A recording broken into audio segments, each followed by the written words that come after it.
I don't throw darts at a board. I bet on sure things. Read Sun Tzu, The Art of War. Every battle is won before it's ever fought. Think about it. The most valuable commodity I know of is information. Wouldn't you agree? I gotta pump those numbers up. Those are rookie numbers in this racket. A, B, C. A, always, B, B, C, closing. Always be closing. Always be closing. The show goes on! It's Wednesday night and fantasy football is on the agenda. Grab a seat and let's get down to business. It's time for the Fantasy Boardroom. Here's your host, Tycoon.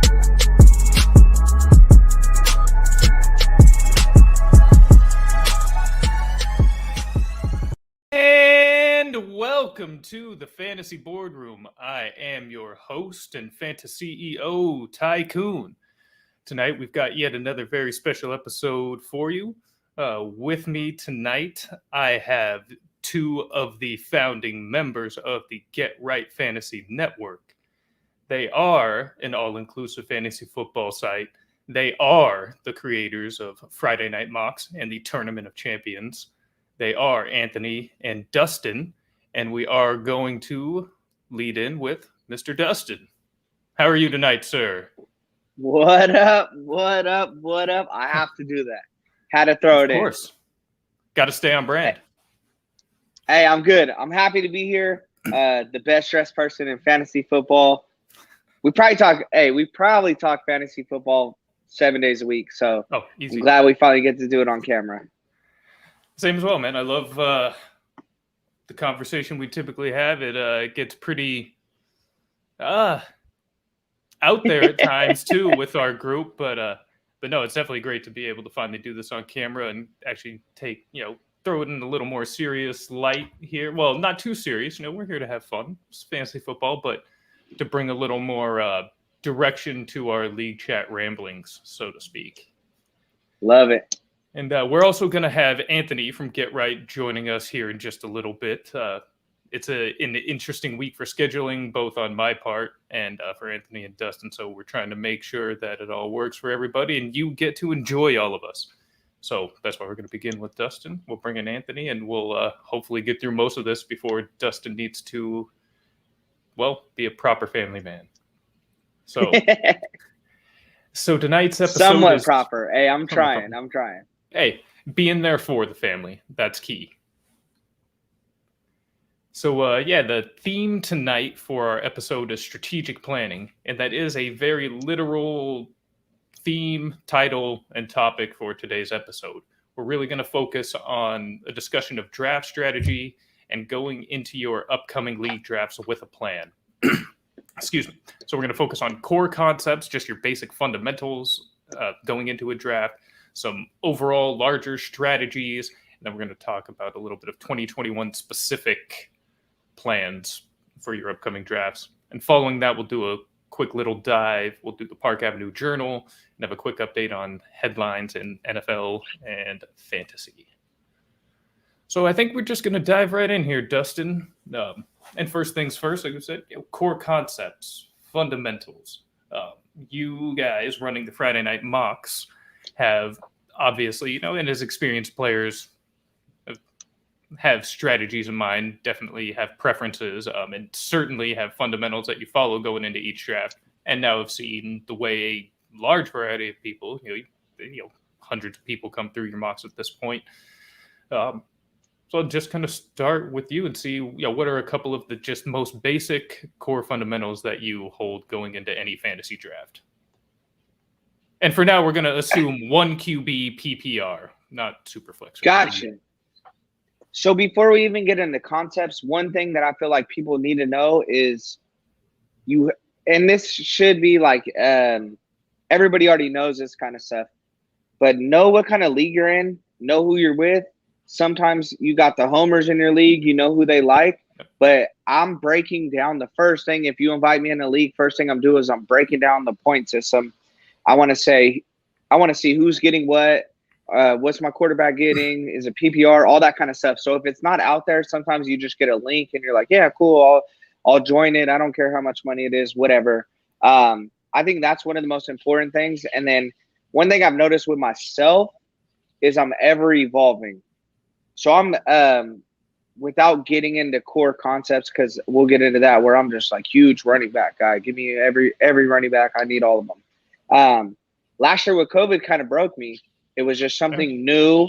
We're dealing with something new this year. We didn't have any preseason last year, so we didn't get to see anything. We didn't know who to look out for. We couldn't watch rookies, that kind of stuff. So you really were taking a stab based off their college football highlights, or if you watch them, or who you like and feeling and stuff like that. So I would just say being ever evolving. This year, my strategy is a little different than it was last year, and I've had a successful strategy. But last year, COVID. Can we cuss on the show? You can. It whooped my ass. Hey, COVID whooped my ass, man. I'll get into, like, I was the guy with Christian McCaffrey who pulled the DAC and that kind of stuff. Like, I got hit hard. A lot of people with that duo that got crushed. Oh, man. Yeah. It's hard to come back from that kind of stuff. Yeah. All right. No, before you go on, I think that's actually an important point. Being ever evolving is important. Don't get stuck in take lock, or it's an ever evolving league in general. So you need to be able to adapt with it. Like you, I've traditionally always been an extremely robust RB guy. Last year, it's already the most injury prone position as it is, but last year really took a toll, and you've seen how much I can absolutely wreck your team at the same time. So and also for another factor that I'll discuss a little later, I think the running back position is as talented or as deep as it's been on the high end as it really has been as far as I can recall playing fantasy. So yeah, you need things like that. Just need to stay fresh in your mind. And actually, before you dive in, we're going to introduce our pal, Anthony. How are you? What up? Hey, it's ridiculous. He didn't give me enough time on the show. We're opposites. Hey, it's still your speaking turn. I just wanted to bring him in. Yeah, you don't have a speaking part yet. You heard that? It's all good. All good. I'm just here for the show, man. Right now. Hey, no, man, I'm in the hotel. I'm in the hotel. Got the hotel room going on here, man. We're on the road. Okay. You know, this doesn't stop. It doesn't stop here at all. And hey, we're underdressed. That's all you've missed. We're underdressed. Oh, okay. Not underdressed exactly. at all. I should have. I should go change. Yeah. You got a proper logo on. We're good to go. It is. We're here. We're here. I'm gonna go change. What's up, guys? I gotta change. I'm ready to talk football, man. Sorry. I didn't mean to kill the show, but man. No, you're good. I'm ready to talk football. We just started. Hey, honestly. Oh, okay. No, we really did. Yeah, we're just getting into the first part. We're jumping into core concepts and fundamentals, just the most basic and important things that you hold going into a draft. And that's where Dustin was kind of leading us into. We just kind of mentioned it's important to stay ever evolving, be willing to adapt to new information, situations, league styles, knowing your league mates. Oh, yeah. That's where we are. Cool. Let's do it. Gotta get this mic situation. Your guys' quality is so much better than mine. I'm like looking around at my lighting and everything. Like, hey, it's a little early for me, but I'm like, dude, I'm gonna change this light. Next time I come on, I promise a better presentation. No, I'm good to go. I'm ready in my studio. I'm surprised Anthony's look so good out of the hotel room. This is how we do. It must be a setting or something that I'm missing. This is something's going on. Whatever. We digress. We do. Yeah. Sorry, back to the show. Yeah, good. So core concepts, Dustin. Knowing your league mates, knowing your scoring, staying, evolving. What's next? It's back to me again. Okay. It's still you, yeah. I don't really count those as the core concepts, though. Those are important. All right. Hey, so my is best available. So I don't want to get in too much into draft strategy and stuff like that. Cause like I said, I am running back heavy, just like Anthony. We kind of have a different strategy, and it's not anything that we worked on together, but we just are the same person when it comes to drafting. I'm drafting. I know that I'm going to make a lot of trades. So I'm I'm not super focused on a lot of these positions that other people are. I'm not even trying to fill out my whole team. I'm not worried about a defense because, in my opinion, like we could predict what defenses are going to be great. We could predict like kickers, like you give me a Justin Tucker, you know, Rodrigo Blankenship, stuff like that, like that are hot. But like that's not my focus when I'm getting into the draft. I'm the one that's going to make some cuts and additions before the season even starts. I'm having a revolving door, so I don't like when people say like, "Oh, I have this one guy, like he's on the chopping block." Like, yeah, I really don't. Like, I've had times, let's say last year, when there's some running backs out there that I'm like, "Damn, I don't have anybody that I could drop, but I want to get this guy." So like, knowing your bench size and stuff like that, sometimes it's so hard for me to field a kicker. Hey, to field even it's really been tight end. I miss out on Kelsey every single year. I miss out on Kittle because I'm stacking these running backs and I'm dropping trades. I'm doing all that kind of stuff. But like core concepts and fundamentals, I'm more of a best available, but I'm also super running back heavy too. So I don't know if those count as core concepts, but those definitely do. Definitely do. Nice. Yeah, no, and I'm the same way, like you said. I mean, I'm especially, one QB, which I assume we're talking about. We are one QB PPR. Okay, cool. Yep. So yeah, so when it comes to that, I'm definitely taking running backs early and often, just because it's position scarcity. And again, people get these core concepts and fundamentals not because people like you and I are saying this is what you need to do. This comes from, I've been playing fantasy football for over 12 years. I've had things happen to me. I can find tight ends, I can find wide receivers to put in there. But when it's late in the year and you're in week 13, 14 and you need a win and you're starting some guy off the waiver wire, like to me, that's not where you're not finding RBs. You're not finding them. So to me, I like to get 3 solid RBs so that if one of mine go down, I have a comparable replacement. And, again, you get in that point though, where there is that tier drop off. So I'm not saying you take, the 16th ranked running back over the number 3 wide receiver. Yeah. You need to understand where that tier and that drop off is, and then especially reading your draft. I can't stress that enough as far as reading your draft and being able to be adaptable and understanding reading how the room's going to go. And again, that comes back to mock drafts and things like that. Yeah. Knowing what position you're in and having an idea and a plan, but ready to deviate when you need to based on how things are flying off the board. But to me, if I can pretty much get those 2 solid running backs at least in the first 3 rounds, and then come and grab that 3rd running back by the 5th or 6th round, that's kind of the strategy I like to go with, and then just kind of read everything in between. I'm on board with that. I mean, traditionally, I'm pretty similar to that thought pattern, anyways. I'm gonna throw out a couple myself. So, not exactly groundbreaking. These are all pretty popular and common, but we're just covering them. Yeah, we're covering. Exactly. So, for me, when it comes to the tight end position, I am in favor of trying to obtain one of the top 3 options. In this year's case, would be Kelsey, Waller, and Kittle. And if you can't, do not bother with any mid-range T, and I mean any. Straight up. To 20, 25, or heck, like Dustin was saying earlier, maybe even just not even draft one and just see what the best one left is after the draft, depending on how many rounds it goes. Pull off a 3 for 1 and just go grab yourself a close.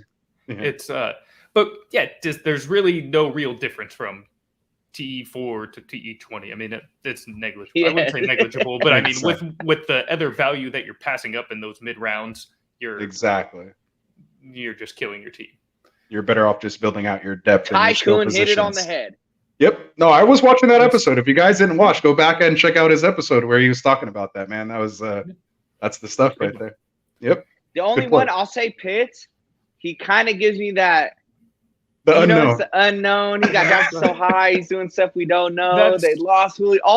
Everything is kind of just pointing to like, maybe we're a year early because we analyze so much and we're like his potential, and we haven't seen anything except for him playing against Atlanta defense, which we've seen what they can do. Yeah. Well, that'll actually touch on another point just a little later. Something Sorry, in terms sorry, of your sorry. thought. No, that's good. It's a good tease. But there is another point that relates to drafting a guy like Pitts and Pitts specifically. Mm-hmm. And then also another core one we already talked about, early RB depth early and often. We're all running back heavy guys. But also in your first round selection in particular, I'm a high risk player typically. When it comes to my first round selection, complete opposite. The safest possible. In your second round? I can go. No, Somewhere in the round. middle, but in the second round, it kind of depends on where it falls. That's variable depending on whether I'm close to the turn. So I must have going back misheard at you. the beginning. Oh no! In the first round, super risk averse. No risk whatsoever. He doesn't want to take any chances with anybody in the first round. Hey. Yeah. What up, Mike? Hey, I mean, there are 100% guys the same way. Yeah, there will be guys that are going to be later in the first or in the second that are going to produce first round results, and that's all good and well. But the cost of missing versus hitting, and it again, can be just a team crippler. So can I go on a tangent and ask you, what about McCaffrey? Like McCaffrey being hurt all year, does that change? Like, no, if you're not taking considered McCaffrey adverse number risk? one, I mean, Dalvin's injury prone, like, you know? I don't think either of those are risks, actually. I think Dalvin's been healthy enough since the ACL tear. I mean, yeah, you can probably bank on him missing a couple of games, but you can probably do that with virtually the whole league, or at least a good chunk of the league. Somebody's going to miss. They're going to get dings, nicks. It's going to happen. As far as are you saying like a Saquon? Goes, no, Saquon has a little more risk for I think a little different reasons. Most notably, very recently coming off of his injury, having had a notable injury the year before. So we have 2 years of major injuries. So yeah, that you might classify that as a bit more of a risk. Dalvin, a couple years removed with elite production from his, I don't really consider that a risk. CMC has managed to stay healthy most of his career. Having one season this way, I don't really look at as risky. I think it's riskier to pass on him myself. Yes. If he's available. So, I'll take whatever risk is involved with that guy. Yeah. I mean, you make a couple exceptions in general. Like for me, I will take that risk on Barkley towards the end of the first. No problem. I wouldn't probably go too early, but if he's their 7th, 8th pick or later, I've got no hesitation, really. And so, I'd agree. No, I love it. And I'm sorry for interrupting. No, I was please. just kind of curious because I want to see other people's opinions on that. Because there's a lot of running backs that we are calling injury prone or not injury prone. And it's kind of like, they all have their thing. I mean, aside Derrick Henry, I think has missed like two games. Like not all of them are in the same boat. Like, but I would say for all of us analysts, everybody watching, like you don't skip on McCaffrey. Like No. McCaffrey is getting Tyreek Hill and whatever, insert your running back's name here. Like Tyreek and Nick Chubb together. I mean, that's what you're getting. yeah. Well, that's what we always say, year. right? Yeah, I mean, that's what we all say. McCaffrey is the number one running back overall and the number one overall fantasy player because he's an RB1 and a wide receiver 1 in one. And so if you want to talk about positional advantage, bingo. And it gives you so much more flexibility when you're waiting 23 picks for your next one. Exactly. You don't necessarily have to pound an RB on that 2-3 turn. You can really stack some positions there. So it seems that's the guy you need. An absurd edge. Absolutely. But I have to say, so I 100% agree with you. I try to be very, very low risk with my number one pick. Otherwise, like if I could trade draft picks, like you could have my number one, just give me like, 2 through 4 or something like that. Like I'll take 2 of those over a number one because you're putting all your eggs in one basket right there and it's tough. Yeah. But like McCaffrey, you can't miss that. Sometimes there's years I'm like, don't give me number one pick. Don't give me number one pick because I know what I have to do. That was me last year. Most years I'm that way. This year I want it. Yeah. Oh yeah. Do you? I'm a big give me a 5 through 6, 5 through 7, 8, something like that. Like let me pick every 7 through 9. 12 picks. You know what I mean? Like I'll take that all day would be my highlighted position. Could see that. I mean, you can build different styles of teams depending on where you're at too. So that's right. That's tricky. And the way I typically like to the way I like to do it, having that first pick really would allow me all the flexibility in the world. Otherwise, yeah, I'm actually more around you guys. Maybe not 5, 6, a little too much in the middle round. I'm more like 7 to 9. I hate being that's the where end I'm turn at. mostly. I mean, I could deal with it, but yeah, right there at that 7th, 8th turn. Because usually there's a guy that I consider top 4 or 5 that falls to that 7, 8, 9 position. Right. So, Because you can't be too far, and if you're too close, you don't have that next pick enough. And if you're in the middle, your team's just going to be mediocre. You're going to be, it could just kind of be in there. As far as like Ackler over CMC. Sorry. Hey, all right, my goats. All right, my goats. Cody. Yeah. Let's go. Last season in 17 leagues, I think 4 of the top 10 picks were top 5 at their position. Need to double check that. Hey, write up an article. I'm just kidding. I mean, I don't doubt that whatsoever, especially with some of the high-end running back injuries that. Well, that Michael Thomas too was one of them who's going top 10. Killer. So and right again, Saquon TMC, that's 3 right there. Yep. Hey, but I think we all kind of agreed on the same thing. Like, definitely core concepts, fundamentals, like running backs.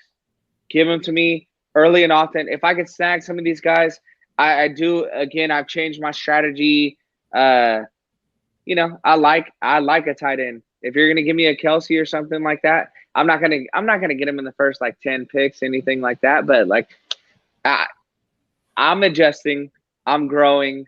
I'm coming in a around good way because Kelsey's projections you're double next to anybody else. So back to CMC for a second. In his absence last year, the biggest advantage in fantasy football was Travis Kelce, and by a wide margin. I mean, yes, the win rates, the playoff rates, but just the absolute positional edge. We all pound running back because of positional scarcity. It's even more scarce at tight end. There are only 3. Even in a week league, there's 10 teams. 30% of the teams have a real tight end, a reliable tight end most weeks. So having the one tight end that produces as a top 5 wide receiver weekly. Weekly is just the number one option on the best offense in football is just Cowboys. Something that's impossible. It might be this year actually, which I hate to say. Bookmark this. But yeah, I mean, apart from what CMC can do, nobody even has the upside or potential to match that in terms of being an advantage. Yeah, production, sure, but not as far as being a roster advantage. And me, I like to throw names out there just for like argument. I got nothing. Like, there's nobody seeing CMC. Like, hey, even I'll take a CMC injured over half these running backs at full speed. We both did last year.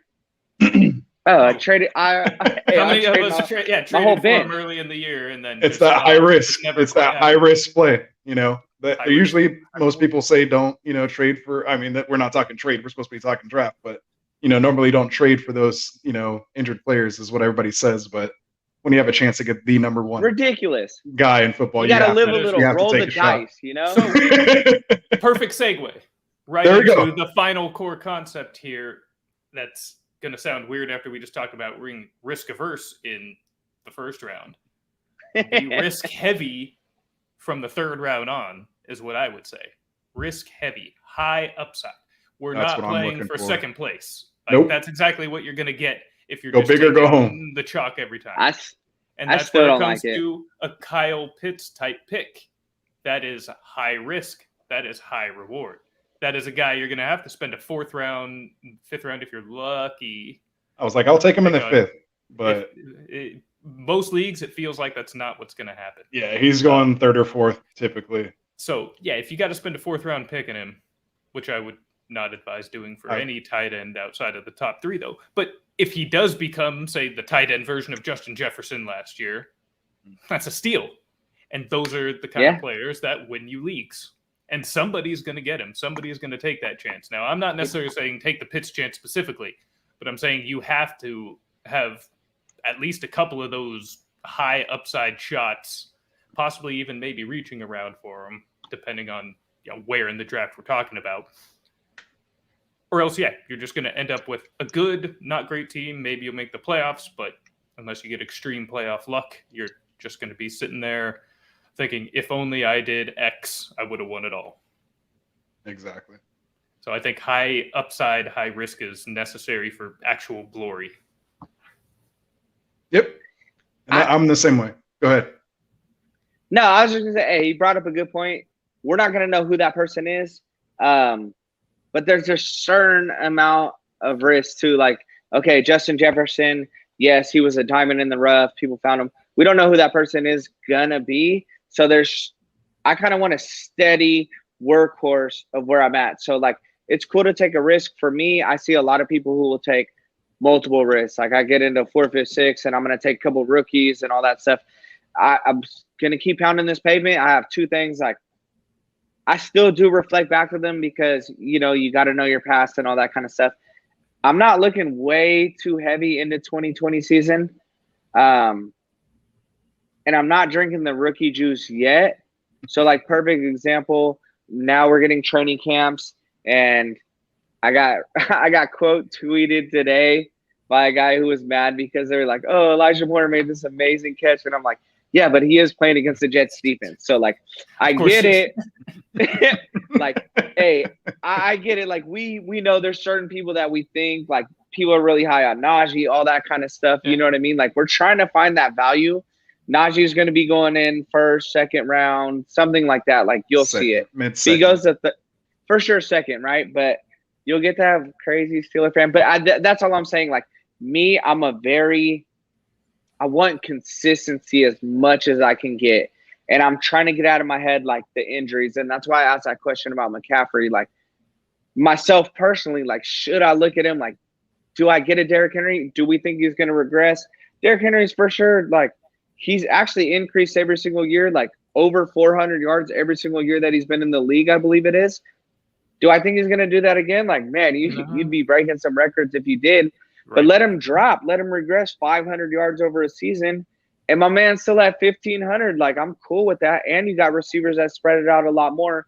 So I feel like he's more of a safety valve to me with my number one pick because obviously Derrick Henry's not going into number 2. You know what I mean?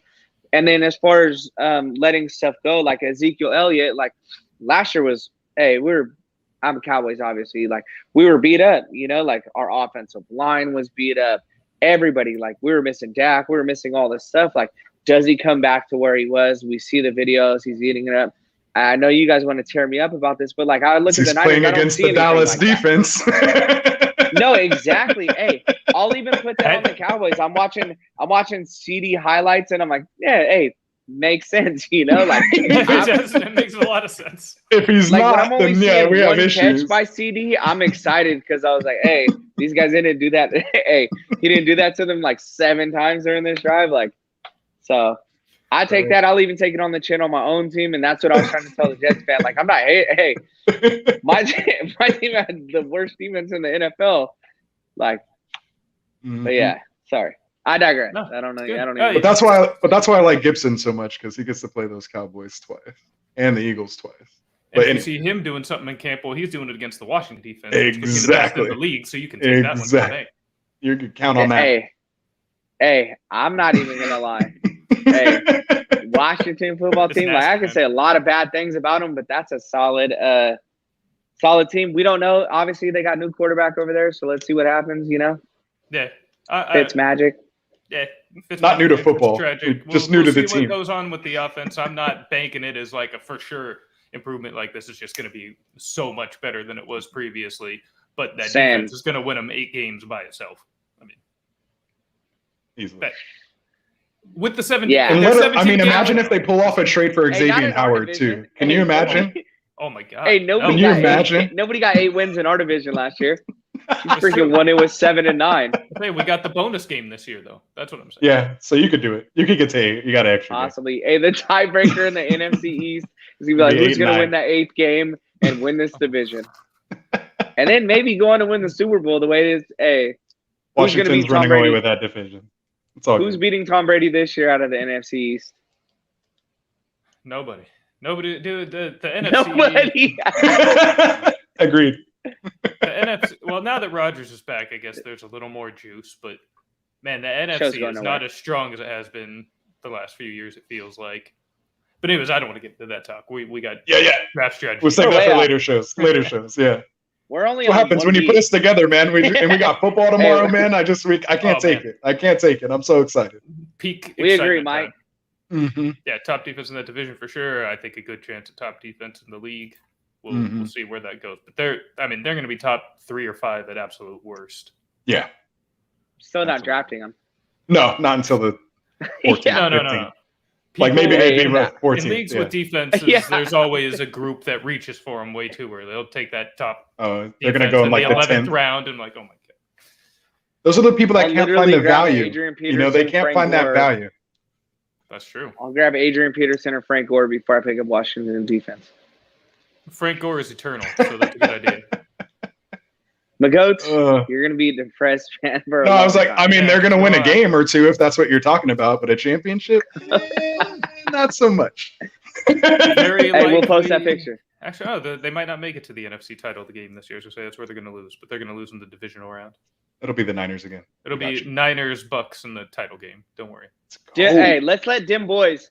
Yeah, Hey, see, who's we're gonna win? 2 Niners versus 1 Cowboy on this show. We need to do this Dim more Boys, often. Hey, back At the who's gonna be in the collective, half my championship? guys are Cowboy fans, so this is nice. I love them. Of course. So I of have course to you watch that.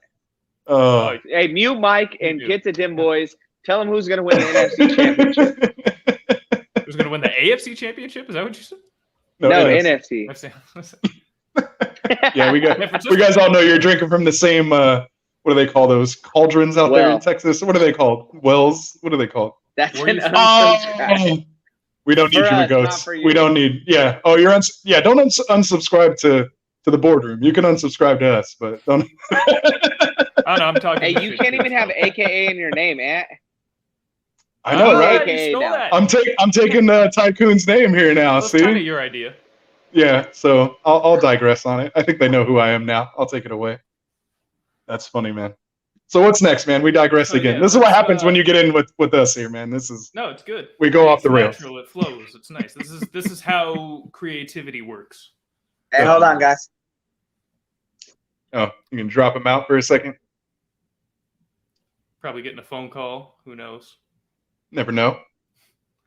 Well, just to kind of lead into the next part, we can recap for Dustin when he pops back in. Next part is just more targeted draft strategies going in with a really set plan, something like a 0 RB or 0 WR, any sort of position heavy or light specific build. And then, or maybe something like value-based drafting, just kind of want to go over just a brief summary of what those are and I guess your thoughts on them. And then how we feel about it, right? So Yeah. 0 RB is going to be pretty easy to figure out Right. as far as this group goes. But I will play devil's advocate a little bit based Got on... to. We have to. Yeah, oh, yeah, absolutely have to. I mean, I do have some friends here in the space that pound the 0 RB drum and have had a lot of success doing it. And 2020 was a banner year for the 0 RB crew. Banner year. So, Yep. So as far as 0 RB goes, though, yeah, since we already know what Dustin's going to say, don't go 0 RB. We're going to start with that. I wasn't going to say that. No, there he You are is. You gonna can say still that. hear What? us. At least I hear wasn't us. going to say that. No picture, but we can All hear him. right. So we have the I'm coming evolution back. of Dustin. All right. All right. So when There he it gets is. back, he can tell us why he's not saying that. Anthony and I will sit here and say, do not draft 0 RB.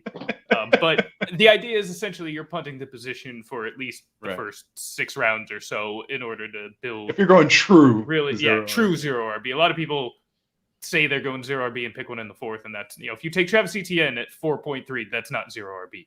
Right.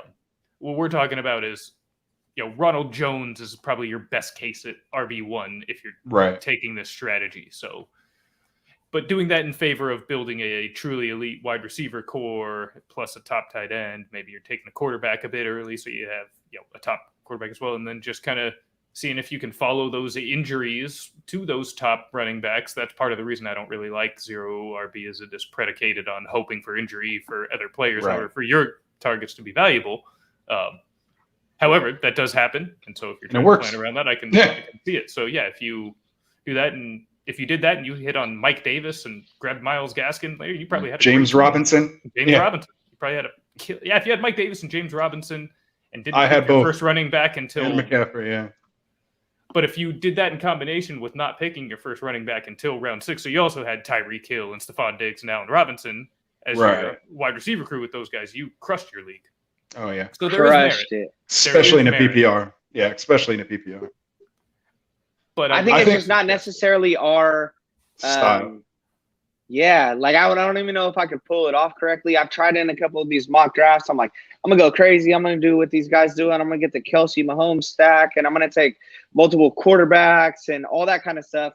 And I just look at my team, and I'm like, blah. I'm not a fan of it. It never feels good. That's true. It never feels good. Then when you're looking at like a McCaffrey and or a Derrick Henry and hold on, I gotta go look at it then. No. Go back. Well, I got don't put that on YouTube there. up, guys. There you go. Don't put the that wrongness. I love them boys. Dallas We may love you, have them one of boys. the best offenses in the league, but they're not putting 35 up on a healthy San Francisco defense. Somebody send him a That's shirt or hilarious. something. Oh man. No, so yeah, so I'm the same way. Like with zero RB, obviously it's not my preferred strategy, but again, there's been people who have been successful with it. Again, it's just a high risk strategy. You know, it's something you can do. And again, maybe you've been spurred, you know, by not having that wide receiver to start at the end of the year, just like how I've been with not having a running back at the end of the year.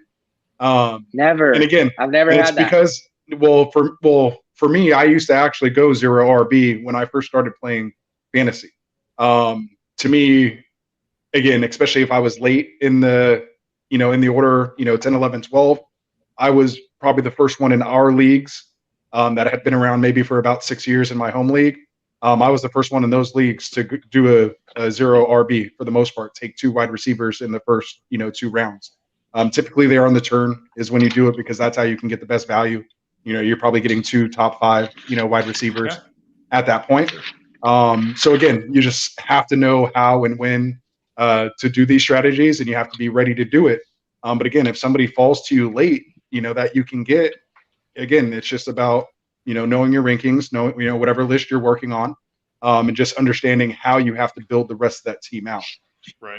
I'm sure we'll get into more specific stuff here soon, so I don't want to kind of take too much away from it here, but yeah. Yeah, So, because one of my 2021 specific thoughts kind of relates exactly to that. cool. So it's kind of the gist of that. Another little tease. Keep watching. Not us. Not us. At least 35. At least 30. Not us. Hey, not on the Niners. Not us. All right. We need our own show. I want me and them boys versus you two. We got we won't bring up the score from last year. We know that was an injury bowl. that game meant nothing. Yeah, that was the worst football game of all time. Damn, the goat's talking about like we're at Atlanta Falcons. You That's wish you hurtful, were as good as Magoats. the Atlanta Falcons defensively. That would be incredible. Isn't Magoats running a draft right now? I think he should be. No, not till 7:30. No, yeah, No, we're he's good. We got got an hour. We got an hour. He's tuning in. Hey. What's up? Shout out to It the better be Goodbye full, ambassador Magoats. there. Yeah. It's got. Hey, better be full if you're on here. No, I'm just kidding. Hey, for So- everybody that's watching, man, make sure to like and subscribe. So I don't want sorry Tycoon, but like it counts, guys, with YouTube and all that kind of stuff. Like for the amount of Smash that like hours that button. we see Tycoon put in, like we see us all in the chat. We're all like same circle, all that kind of stuff. Like my man is really working, so it means a lot. We don't like to be that commercial, corporate, all that kind of stuff. But a small little like, notification, a subscribe, send it to your friend, that kind of stuff. It helps, man. Let's support him. Like he's doing awesome things. That's why we're all here. The chat's going crazy, even though we got some horrible like Giants fans, and you know what I mean. We got horrible fans in here, so hey, it's full. All right, Magoats. My bad, Magoats. All right, then enjoy the show. Enjoy the show, buddy. Enjoy. Definitely enjoy it. Sorry. Yeah, I appreciate that. Definitely. Yeah, I digress. No, but yeah. And any Support 'em, podcast you enjoy, I'm going to throw that just message out. For sure, If man. Anybody, Just support 'em. YouTube, podcast, whatever. Yeah, that like, subscribe, all that goes a long way. Even shooting a little DM, like if it's just say, hey, great show, I love your show. You have no idea what that could do for your favorite host. So Absolutely. Except our show. shout out to him. or Don't her. like it. Do Yeah. not like our show. We want to No stay way I small wanna and do private. Why would I want to get exclusive. paid for this? I can just keep throwing money at it. Exactly. I want Yeah, Tycoon right. to get paid. That's just- I want to see new suits. I want to see new ties. Hey, He has a lot more overhead than we do. he's got basketball shorts on right Doesn't have now. a If you hat. guys didn't see that, behind the scene, he was walking around in basketball shorts. That's the only way to do it. That's the only way. That's the Absolutely COVID era. I would expect nothing less. Nice. All right. So see, So you got to keep us on track. I'm sorry. You got to keep us on track, man. So a 0 RB, 0 wide receiver, basically the same idea, but with receivers. Like kind of we've discussed, it's probably the most replaceable position via the waiver wire versus any. Just so 1 week. I see that strategy, and depending on league scoring settings, it could especially make sense to really just load up on some of these other positions, particularly running back. If you have 3 flexes and you can play 4 running backs in particular, you're not even burning a roster spot really. Oh yeah. So there's a lot of ways that can make sense. I'm not going to spend too much time on that just because it's essentially a carbon copy there of 0 wide receiver. It's also a byproduct of a RB early and often. 0 RB. Yeah. That too. Yeah. I mean, it just kind of happens. And so on a very similar related note, another note I had down was specific positional, the heavy or light strategies, which is kind of the same thing. In those cases, you're intentionally going light on running back or wide receiver in favor of everything else. Or in the case of robust RB, as we would normally do, going heavily in favor of one position at the neglect of everything else, knowing you can make that work. I think there's one that's not really talked about. All right. If I'm allowed to. Yeah, no. I think we're going to the same thing here. I was like, I want to jump in and say it. But I go wonder ahead. if it's going to be the same thing as me. Okay, go ahead. Trade strategy, like, man. So on top of 0 RB and 0 wide receiver, if I'm taking every damn running back off the board and I'm sitting on literally every year, my whole entire bench is a running back, and I'm going to have 1 receiver because I know week 9 I need that 1 receiver to plug in. Tycoon, you always make fun of me like I don't like those diva wide receivers. No, I know you don't. It's not that. I'm just so programmed, man, because I know the trade offers I'm going to get from having a running back. And then I'm usually in a position, and this is where I've changed too. Like I was a 1 quarterback guy, period, and I'll figure out my bye week, that kind of guy. I just know I'm going to have 3 solid running backs in every week, and I'm going to have 5 solid, period, maybe 10 on my roster or however deep the bench is, right? Like 6, 7. But like a trade strategy, and I've seen people even do it with quarterbacks. I don't think it works as well because I'm not giving you a top running back straight up for a quarterback if we're not in a super flex league or something like that. Like you're not throwing me any kind of offer with a quarterback in okay, we're doing 1 quarterback league. I'm sorry, but like you give me Christian McCaffrey and you're trying to offer me who? Rodgers and Burrow or something? Like, hey, pound salt, my man. Like I'm sticking with where I am. Running back they are that piece that everybody wants once it comes to the end. Like Anthony said before, we're talking about playoff weeks. Like I don't care about. I would actually, if I could touch on your strategy too. And go ahead. He always says like, hey, even if somebody's going to say it, like I'm really only worried about 14, 15, 16. I'm not trying to finish in first place. Just get me in there in that 6th position. And that's just like, it's so huge, right? That's what really matters. Nothing else matters.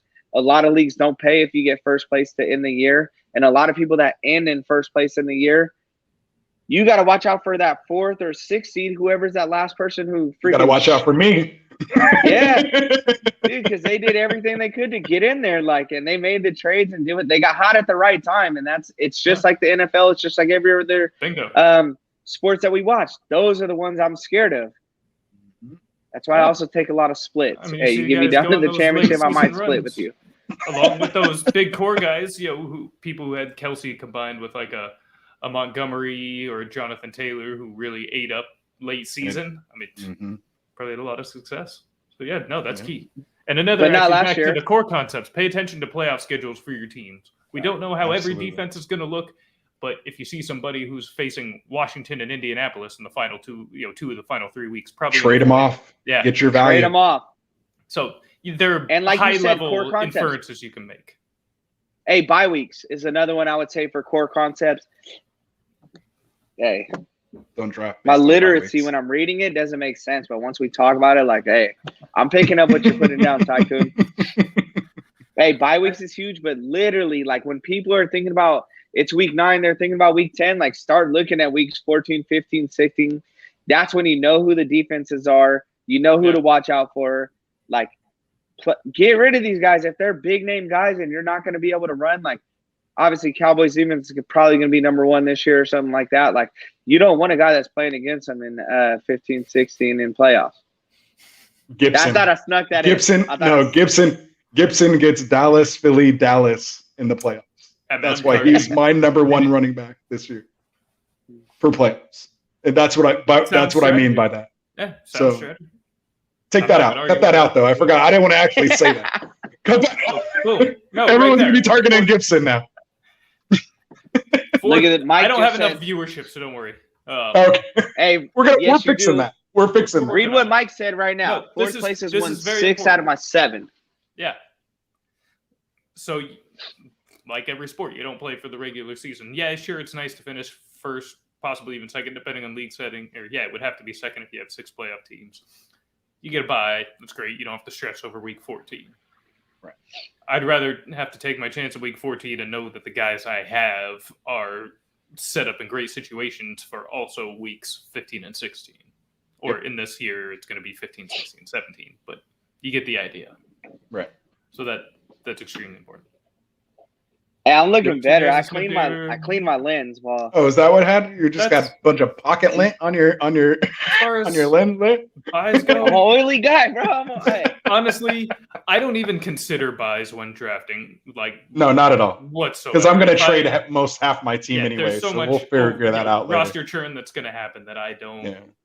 So if my whole team has the same bye week, okay, then I'll also chalk up that 1 week as a loss, and no, I don't even have to worry about fill-ins the rest of the way. Then, for the most part, I mean, so what do you guys think of this? Not a big deal. I've seen these stacks, right? Everybody hates stacks. Well, I can't say you hate stacks, right? There's certain stacks that you want. Are we allowed to talk about that? Am I moving too forward? No, okay, you're good. So what it's a still stack drafting. is for people, For people that haven't watched, it's when you get a quarterback and a wide receiver from the same team, quarterback, running back, wide receiver, all from the same team, right? So I've seen people do some stacks, and it like had me thinking, I'm like, damn, like if you really just threw away 1 week, and like I'm not looking that far, like you guys said, I'm not looking at bye weeks on every one, but that's what you're scared of with you have a stack. Like some people will get a quarterback, wide receiver, and running back from the same team, and you're like, damn, you're screwed week 9. But it's like, hey, I'm only screwed week 9. I'm not like missing a quarterback week 7. Missing a running back week 8, and missing a receiver week 9. Like, I'm missing 1 game, and good luck if I beat you. Like, there I go. I'm in playoffs kind of thing. Like, so I've kind of, like I said, I'm adapting every year. I'm always thinking of different stuff. I play in a lot of leagues. Like, I'm sure a lot of you guys do, but like I average over 10 plus leagues a year. So like I'm in PPR. I'm in all kinds of different, like no PPR, standard. I'm in all these different ones. 10-man. So I like to switch it up, try different strategies, but I really do key on certain guys. I don't know if we're talking about like multiple leagues and stuff like that, but I have my certain guys like we all do. I have guys that I stay away from, guys that I really love. Yeah, I think we all have those lists. There's no Niners on my love list. I'll stop doing it. Hey, it's I'm good. like attacking. Just get this guy out of here. You have a button over there, right? There's a button there, right? We can just get rid of it. Isn't it 6:30? That's part of the boardroom, man. There's heat. If you can't handle the heat, you can't be here. I can handle the heat. That's why I run this thing. Absolutely. I watch the boardroom, and they hate the Cowboys all the time. That's why I had to get on here and represent. See? That's why I'm good with it. And I'm not guy that's climbing over the desk and hitting you with the keyboard, so it's all good. It will never stop. So, but unfortunately, I allow far too much pro-Cowboy presence. Yeah, we need to put a stop. I just can't. Again, I can't help it. I mean, 3 out of our 5 core members here of the collective are Cowboy fans. So I'm just then we got me and a Dolphins fan. So right. See, and we're 2/3 Cowboys fan at Get Right. So it's tough, man. It's tough. Jerry Jones's juju voodoo that he cast on this country since the late '80s is just outrageous. But yeah, I ain't drinking the Kool-Aid. I'm gonna start muting. You guys drink the Kool-Aid. Power. I'm gonna start muting myself right now. See, you can't handle it. Cowboys fans can't handle it. No, but what you were just bringing up, circle me back. I lost my train of thought here. No, we were talking about. Yeah, no, we were just on the strategies and stuff, and we were just talking just the different strategies. No, what Dustin, the point Dustin just made. What did you just say? Why can I not remember what you just said? My goodness. Cowboys are gonna win the Super Bowl. Before the Cowboys, man. You're killing me. No, I was just saying, like, taking different strategies. no. Like, I've seen people that are stacking. And stacks. Yes. Yeah, the stacks. That's what I want. There you go. Like, I've traditionally been really against stacking, not because of a bye week situation crushing me, but if that quarterback has a bad day, then that means 2 positions are automatically down. But on the flip side, they have a good day. I mean, that's automatically a win in a lot of weeks. When you have that Mahomes Hill or Dak Cooper, Dak CD type combo, Rodgers, Michael Thomas. Yeah, I mean, those are all insane. Now, I think it plays a little better in DFS, best ball type leagues. That's really where you almost have to stack to win tournaments like that. I mean, the data is heavily in favor of stacking. There are virtually no first place, or not virtually no, but like the vast majority of first place winners have a stack somewhere on their roster. So, and it's typically a quarterback pass catcher stack. Yep. I don't mind stacks like that. The stack I don't like is running back wide receiver. I don't like running back wide receiver stack. QB with either I'm okay with. That's what I mean. I'm good with that. But yeah. And I don't like any more than one per team. I traded myself into a horrible stack in the Dynasty League. I noticed every running back that I had the receiver too. And so I would trade out of it, and then somehow you look at my team, and I'm like, I traded back into it. So I got Dalvin Cook, and I'll have Thielen. And then I have Derrick Henry, and I have Julio. And it's like, I couldn't avoid it. So now I'm just like accepting it. Hey, maybe that's what was meant to happen. I don't know. Maybe that's what was supposed to happen. It's a dynasty league. It's a long way before the season. I'm not convinced any or all of those guys remain on your roster by week 1. So we'll see. You've been pretty active. Oh, you're making moves still. Your team ain't staying like that. Yeah. No, there's no way your team stays like that. I think. We're both trying to pull off a trade right now, so it's all. Oh, well, see, there you go. My sleeper, we're both trying to get him. Yeah, it's crazy. As we speak. Yeah, send us offers. Let's go, Ryden. Send that offer. Oh, we're leave him alone, man. He's not trading. To get Trey Lance. I'm trying to get Trey Lance, man. I know you are. Let's move on. I'm sorry. Yeah, sorry, man. So next we're shutting the show down. So next, last point in terms of like targeted draft strategy, another popular way to go, the two I'll highlight are best player available and value based. So they're somewhat similar, but I think when you're talking value based, it's not necessarily your opinion on best player available at that spot, but what you believe, your read on the league, and what the league consensus on most valuable would be. So maybe you might like another player better, but you're going to draft player A instead of that player B for the possibility of a trade down the line. And so maybe you can also get your preferred player plus another depth kicker player, using that pick you just made. Right. So a lot of people will go that way. Now you also take a risk. Maybe you're not able to make such moves. So exactly. Curious as you your still thoughts need to buy on, best player available versus value based. What do you guys think?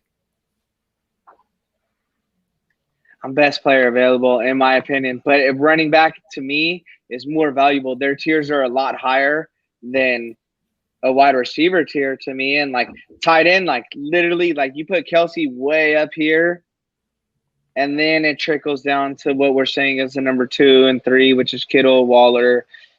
Small little gap. Another picks, huge that drop. Kind of stuff. Yeah. But like running backs are like way up there, so it's hard to get. Yeah. Yeah. I'm more. Again, to me, I'm more get your guy in the draft. I have my specific guys. So if I'm close, I'm gonna just go get my guy. Again, I try to avoid like a stack or something like that, or I try to avoid reaching too far. But again, if I'm at a spot where, you're kind of in that dead zone, in the draft, but to us, we know that's where you make or break your draft, Absolutely. Where people consider that a dead zone. To me, that's where we just eat up the value. Those of us who've been putting in the work, rolling our sleeves up, we know where to find that value. And again, when you're in those rounds, sometimes you're only separated by maybe 3 or 4 fantasy points per game. So go get the guy that's going to be the best fit for your team, or the guy that, again, you may be able to trade or do something later. So again, it just depends on what your, definition of value is. And to you, it could be best available, and that is the best value. So again, it's just about, to me, when drafting, just being flexible. And again, just doing as many mocks as you can so that you kind of know where guys are going. Of course, every draft is going to be different. But at least kind of about where, you can get guys, in certain rounds. You kind of know what guys you're going to have to pick from the most part. Even if, 2 or 3 are gone, you still know a good 10 or 15 that you're willing to take at that, spot. Maybe not 10 or 15. That sounds like a lot, but, you want to have a good handful there. Yeah, absolutely. I mean, because inevitably one of something's the going to go target, wrong. Something's going to be taken. It's not going to go how you're planned or thought. So just always remember that. All right. So that now back to just something a little 2021 specific. Now, very much in contrast to the. All right, we got to. Unfortunately, Dustin, again, being the family man we mentioned earlier, got to make sure the lovely family is taken care of, getting his proper attention. I mean, look how much fun he is to hang out with. I'd want him to. So if he's being summoned by his group, we're going to let him go. But thank you very much, Justin, for joining. I'm sure we're going to get to do this again soon. Hopefully I'll be joining you guys again soon. Absolute pleasure having you in the boardroom outside of your fandom, but we'll gloss over that for the moment. Seriously, though, this is awesome. Awesome thoughts. And if you want to say anything before you got to log off here. Now, only thing I got is I appreciate being on the boardroom. You already know you have all of our support. I love watching your show. I learned so much from watching you, and I think I speak for all of us on Get Right. We look at you as one of us. We love the boardroom. Whatever we can do to support. I'm sorry I have to leave early, but I appreciate you having us. Anthony, hold it down for us. And I'm sorry, world, that I'm leaving you with 2 Niner fans. We got no Cowboys interjection. Hey, Dim Boys, if you hold down the chat, I think I might be able to stay in the chat room. So I'll just basically be texting and won't hey. Dim Boys is already on it, guys. Hey, but again, like I said, man, like and subscribe, hit the notification button. He's doing great things. Huge part of what we do. We love what he does. So yeah, hey, we look forward to many more years of this. Thank you guys for having me. Anthony, I don't have anything nice to say about you. Better treat my sister. I'll see you on our show in like a couple hours too, man. I got to cook dinner, man, for the kids. Yeah, that's right. I got a show coming up later. Feed my nephew. Yeah, feed my nephew. Feed my sister and handle your stuff. You just claimed me right now. You just claimed me, bro. Family. Had to. You guys know, man. We're actual brothers, man. We're actual brothers. Brother-in-law. Hey, I'm gonna still brothers. Oh, you threw the in-laws Absolutely. in there? That's her. I'm just saying. Well, because they see the skin difference color here. They know we're not by blood here. Dress nicer. Last thing I have, Tycoon. Can you prove to everybody you're wearing basketball shorts right now? You're not in slacks. I'm not going to prove it. No. And actually, you know what? They're not basketball shorts. Oh, they're not basketball shorts at all. You know what? I will. You know what? Pete, you got him. See? He's in boxers. No. Wow. Just shorts, baby. Giants. Is that San Francisco? I was going to say, is that San Francisco Giants? Let's go. Bay for life. Always. Let's go. Bay. All right, hey, am I the first to break that? I mean, I doubt it was really thought about beforehand, but hey, we'll. Hey, we love you, Papa Conks. Bye, guys. All right, man. See you. All right, so for the rest of the show, we're going to talk about why to not draft any Cowboys, watch any Cowboy games, absolutely. have anything to do with the Cowboys. Let's do it. For real, though. So, yeah, going into a 2021 specific plan, and this is kind of a pivot from what we were talking about earlier, being so RB heavy as we have been historically. I alluded to this a little bit earlier. I think 2021 has more high-end running backs or more depth at the higher end. And I'm not talking about CMC. I'm talking about that other, still first-round type of tier than it has in recent memory. I mean, it feels like historically those top-tier running backs are dried up by the late first. And I mean, if you didn't get a top 10 pick, you may not really get a stud running back. I don't think that's the case this year. And because of that, I am willing to even pass on a running back in round 1. And I might even argue that it's ideal to pass on that first round running back. Hey now, spit that fire. So just hear me out. I want to. Let me pull up. So this is using Fantasy Pros consensus ADP. So we'll just say, let's just assume 9 of the top 12 picks. We'll say Kelsey, Adams, and Tyreek also go in the first round. So, I mean, when you get out of the first round, starting from running back 10 on, again, consensus ADP, we've got Aaron Jones, Najee Harris, Antonio Gibson, Joe Mixon, CEH, DeAndre Swift, Dobbins, Montgomery, Miles Sanders, Chris Carson, Josh Jacobs. And then Josh Jacobs was probably the last of the, I wouldn't call him an RB1, but I mean the last of what I'd say is in a notable tier. I think that's the tier break, Jacobs, before you get down to Gaskin, Mike Davis, Kareem Hunt levels, which is kind of its own mini tier in my opinion. Right. So that top 20, that's end of 20. That top 20 is so solid, at least way more than it ever has been.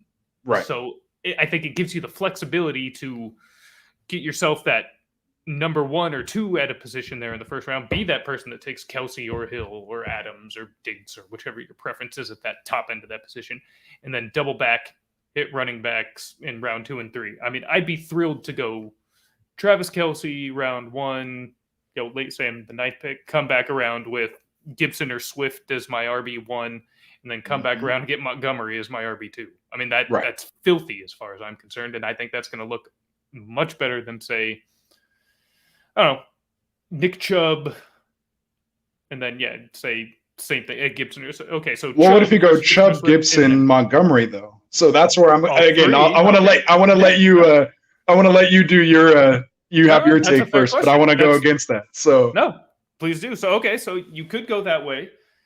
I would argue, though, over the course of a season, now we're talking PPR. Chubb is actually a guy I'm probably lower on than most just because of his lack of receiving work. He's still going to be a great player, and he's still going to be an RB1, but he's still going to get some catches. He doesn't have the RB1 upside. And when I say RB1, I mean RB1 overall. That upside doesn't really exist with Nick Chubb.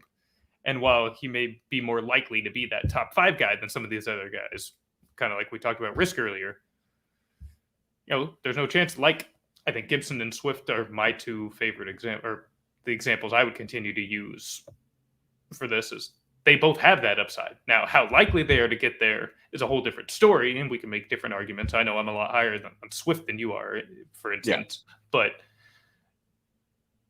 with the receiving work and their role on their teams, that upside does exist for both, particularly if the touchdowns break right.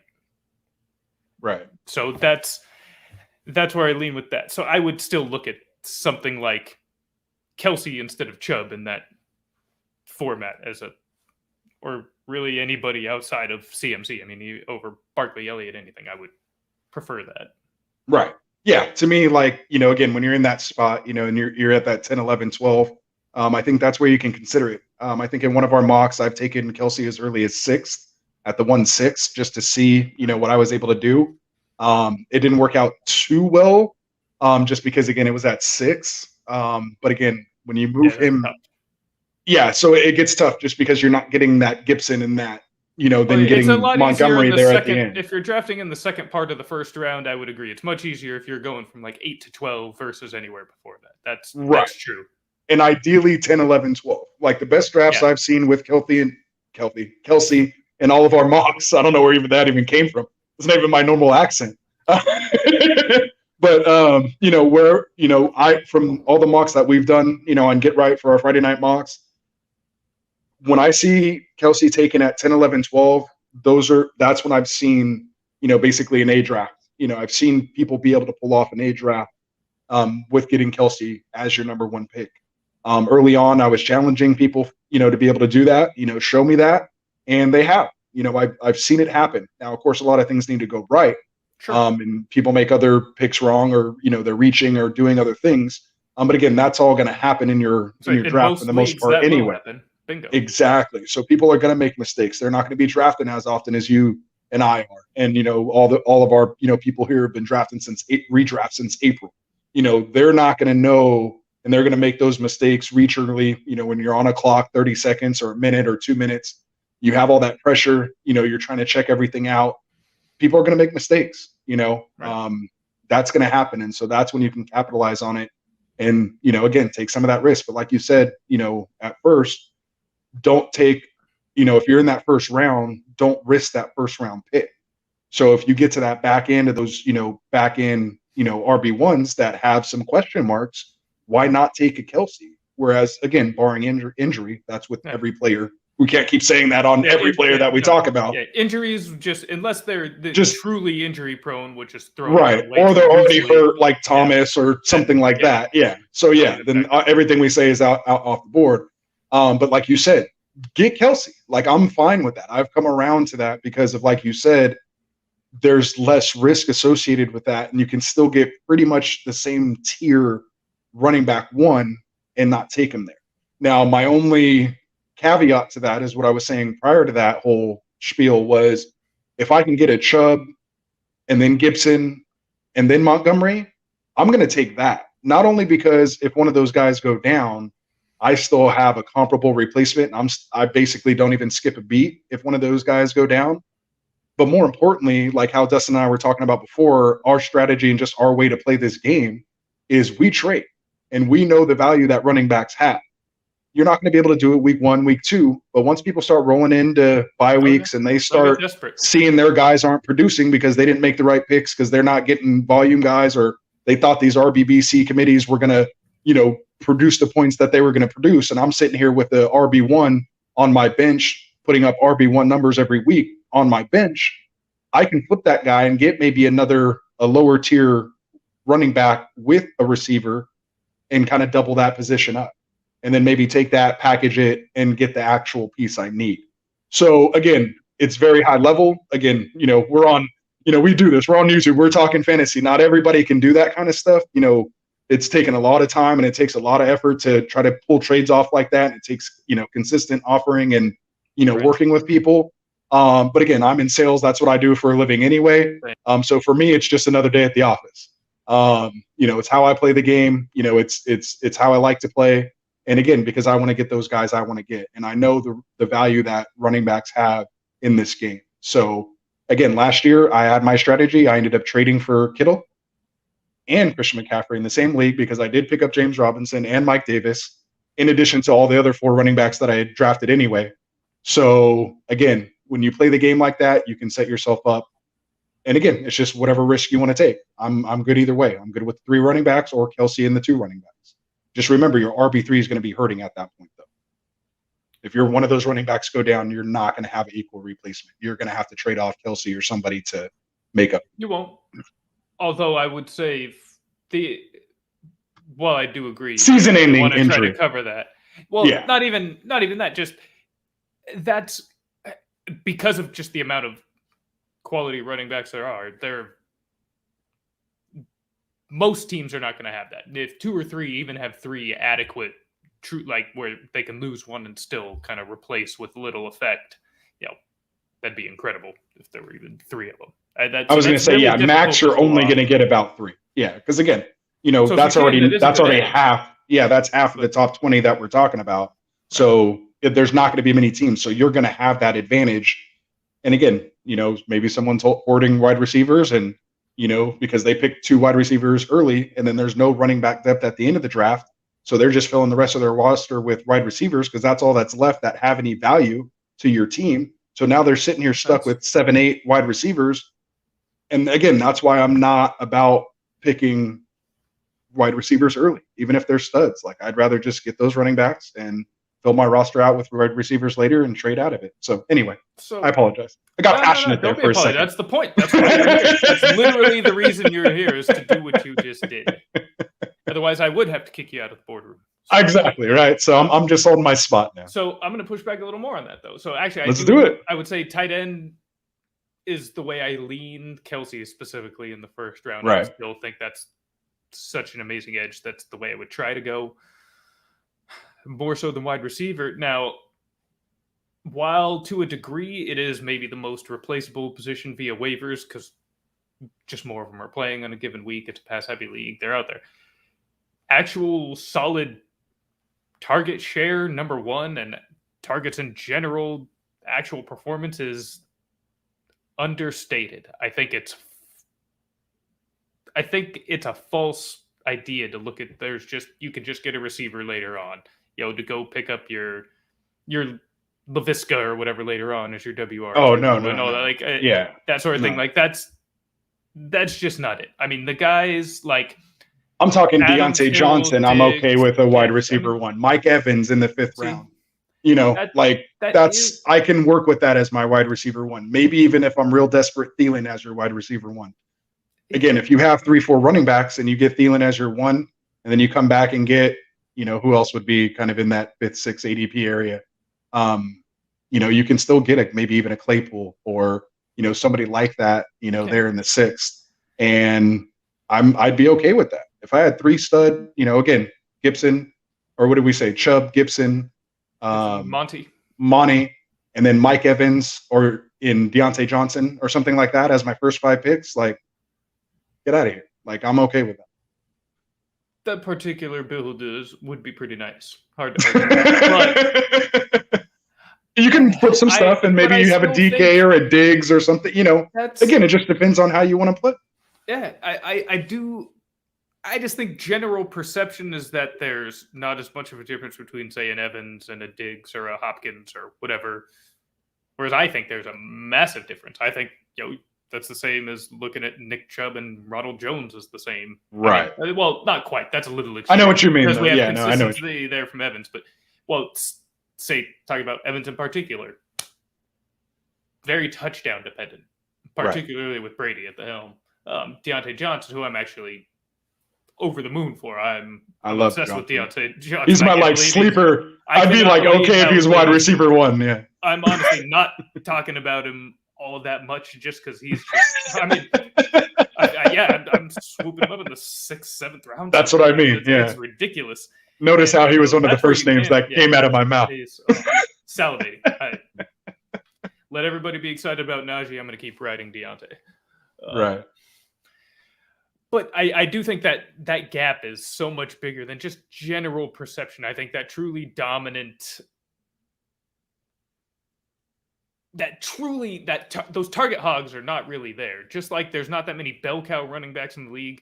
Let's use the same term, that bell cow wide receiver. There's not as many of those as it's led to believe. So it really, having a guy like Hopkins and Diggs is just, I think, an understated advantage. And we talked about consistency a little bit earlier. While there's definitely variance, especially when it comes to a passing attack with any team, they're that real top tier of wide receiver, the only ones you really can classify as high end and consistent. I mean, there's only really 4 or 5 of those guys, period.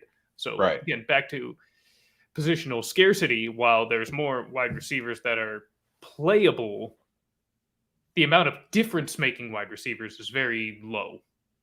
And so I do think that lends a little more credence to hitting some of these pass catchers early, especially as we're talking about PPR.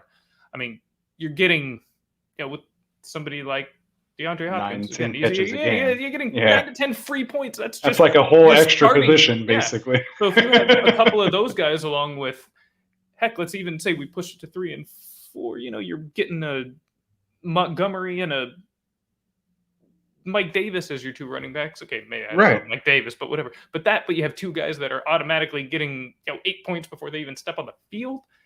That's hard to argue with for me, especially in favor of some of the higher end running backs that don't really get the receiving work, like Henry and Chubb. Right.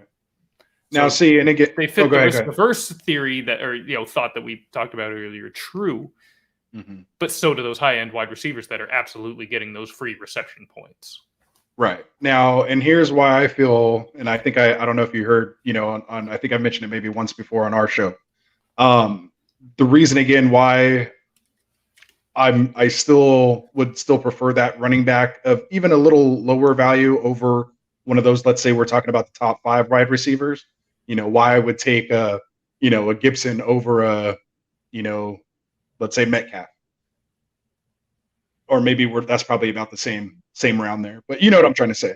Yeah. The biggest reason is because there's a thing called shutdown corners in this league. Now, obviously, there's matchup-proof wide receivers, but to me, it's a lot easier to game plan and take out a stud wide receiver than it is to take out a running back. To take out a running back, you have to have a full defensive concept. Everyone needs to be doing their jobs. It's just so much harder to contain a running back that's getting 20-plus touches a game. Whereas you can take that guy that, like you said, steps on the field and you're already kind of counting on 9, 10 points because he's going to get 9 or 10 catches. And maybe he's facing a shutdown corner. Okay, he shuts other people down, but you still get your guy and maybe he goes for, 4 catches for 80 and maybe he doesn't score. That can happen to a number 1 receiver. Now, that's not going to happen consistently because, again, that's why they're a top 5 receiver. But that can lose you a week or 2, and that could be the difference between you getting the playoffs, not getting the playoffs. If that happens in the playoffs, that might you're not advancing. So to me, it's less risk by taking that running back ahead of that wide receiver for that reason. Well, as far as scheduling goes, again, something we talked about earlier is you're scouting these wide receivers. You're certainly not going for anybody that's facing a shutdown corner. You're not going against anybody. You're not targeting a receiver that's facing Jalen Ramsey in the playoffs. Right. That's, or Xavier Howard or Brian Jones or whatever. And let alone going against Baltimore and he's taking, Marlon Humphrey's taking your slot receiver out. You just have to pay attention to you saw Bateman burn Humphrey though in that training camp video. I hope. Yeah. I mean, I know you like Bateman. Hey, and my offer's still there. I'm still very interested in that trade. I'm still in on Bateman. I just wanted to point out, he was going up. We're talking about players and going up against their team's defense. Right. Dustin, why aren't you here? Bateman going up against Marlon Humphrey. Ooh, and he got him on Bateman. Everybody, that's all I'm saying. Hey, no, but that's what I'm saying. He's getting that every day in practice, and if he keeps doing that, I mean, I'm just telling you, I like him. I like him a lot. I love him. Especially if I get him in the 10th, 11th. Ooh. Oh man! And if you're in a home crazy. league, you probably don't even need to do that. Yeah, you could probably get him 13th. With your buddies, easily. you might not even have to draft him. Yeah, get him off the wire. That's filthy to think about. Yeah, I'd love to be able to play in a league where that happens. I do get your point, and I get your point too, where like it takes more of a team effort to shut down a running back, 8-man boxes, whatever. Right. But I think they're also. Game script has a lot to do with all these things too. So I mean, as you're factoring that, even if they're actually I've been neglecting comments, but even if you're going, you're worried about shutdown corners, while there may not always be a team effort, it's sometimes just the way the game goes kind of cancels out a running back a bit, and sometimes it's just not there. And while with those elite wide receivers, it's typically due to facing a shutdown corner, or you guys have gotten off to a big lead early, so they're just not really throwing and the they ball don't need much. to throw. Right. I think it's about the same as far as running backs go, because while they're almost guaranteed to still get whatever volume they typically get, that performance is going to vary a lot, even just based on the quality of the opponent. So while there may not be that singular individual like wide receivers have to deal with, if you just have a generally more stout unit as a whole, we'll get to say back to Washington, getting through that line and that line backing core. Hey, good luck. I mean, that's tough. More power to you. So we're gonna go back to comments because there we go. We gotta get the people in the show. So go ahead and not draft any Cowboys. This is 10 boys. One less person I gotta worry about winning the league. Obviously, a sarcastic comment.